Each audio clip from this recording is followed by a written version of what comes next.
Okay, well, we're. I want to clarify some things about things I've been saying. I've been mentioning the fact that Fannie Mae and Freddie Mac are owned by Japan, one of the largest stockholders there are, and I want to bolster that fact. Most of you out there would probably be balking at this information, and I want to point something out to you.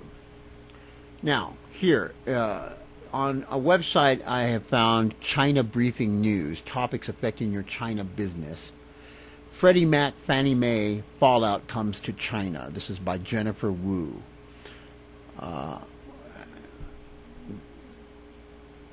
Following the 50% drop in Fannie and Freddie shares last week, China is indeed at the forefront of being affected by any global consequences. According to a U.S. Treasury report of foreign holdings of U.S. securities, China is the leading foreign shareholder of Fannie Mae and Freddie Mac bonds. Japan, another top Fannie and Mac shareholder, has been singled out as the only other foreign country which would probably suffer more than China would in the event of a complete Fannie and Mac breakdown. As the Wall Street Journal reports, the Japanese banking system in particular would experience the greatest effects of dissolving American agency debt value. In Japan, privately owned firms are quite vulnerable to the debt of the U.S. financiers, while China, on the contrary, keeps its agency securities and foreign reserves a much safer option. Now, in view of that information, why would we as Americans allow our government to give two companies that are owned in large portion by two other foreign countries that will not and do not? I mean, let's look at the facts. China has been sending us poisonous goods. Japan, with all due respect to the Japanese, hate us. I don't care how much they do business with us. They hate us. We dropped the atomic bomb on them.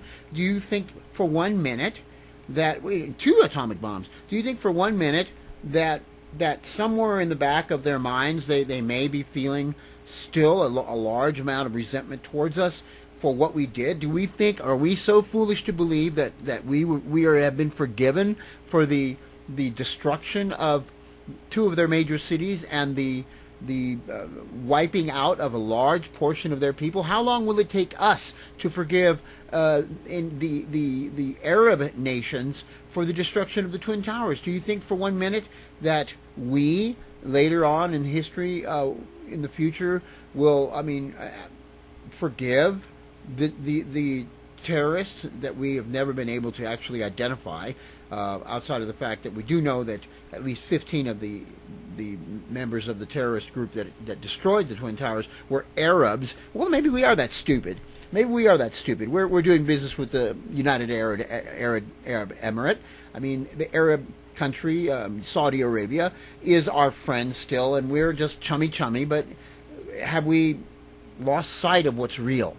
My point is that we are about to give billions of dollars to two major corporations that are in large part owned by two foreign countries.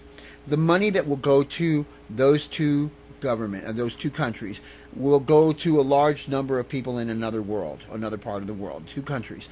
We are going to pay that bill. The government isn't going to pay for that.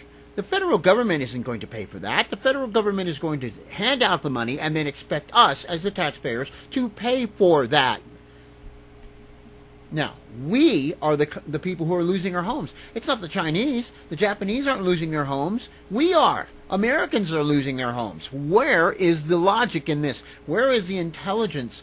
I don't know. I'm beside myself. I have no... I'm in disbelief, basically. So, I say this to you, America. Are we stupid enough to let our government to put us further into debt to bail out two companies that aren't even owned by Americans in large part, so that two other countries in the world who aren't going to give us, who don't give a rat's ass about us, are to bail them out. I mean, I don't get it. I really don't. Why are we not bailing out the American people by helping them to save their homes instead of two failing corporations that blew it? Not to mention, I've just heard that the drop in gas prices is not going to last because the gas reserves are actually smaller than we thought. Well, why are the gas reserves smaller than we thought? Let's look at the logic here. We're running around in the desert in a couple of countries where the people, for the most part, hate us to death, so much that they're killing us there. Well, I don't blame them. We're in their country. I mean, if we had a bunch of people from another country running around here with guns and tanks and cannons, wouldn't we be killing them? I think so. Of course, that's the logic, right? So, in fact, we're actually invaders. No, I don't care what anybody says to you about we've made life better for them there. We haven't done shit. All we've done is cause more trouble and lose a lot of our own lives. And if we want to rationalize the loss of life of our own people in a part of the world where most people could give a rat's ass about us, and the only reason we're there is for oil, that's fine. If you want to justify the loss of your sons and daughters by saying we're fighting for freedom, fine. That's okay. I know that human beings need to have some reason behind the loss of a loved one. But the bottom line is this: it's unnecessary. You have given your children for nothing. I don't see freedom being a factor in this. It has nothing to do with freedom, and you have been led to believe that it's about freedom. You've been led to believe that it's about democracy and liberty, when in fact we don't even have democracy in our own country. We've given up our own democracies. We've given up our own rights. We've given up our own freedoms. We don't have a rat's ass reason for being in that part of the world, burning up millions of gallons of fuel, running around in the desert so our kids can die, and so we can pay $4 a gallon. What's more important, bailing out Fannie Mae and Freddie Mac so the Chinese and Japanese won't lose a lot of money, or helping Americans to save their homes and to bring down the price of fuel so that we can afford to go to work in order to maintain an economy that is rapidly falling apart if we don't get back to work? People are not able to get back to work. People are not able to keep food on the table. They are going further and further into debt to keep food on the table. So George Bush and his brother and other people they support can continue to make millions of dollars on a fuel system that is antiquated, and so that we can remain slaves to the combustion engine one more century. Is this really what we want?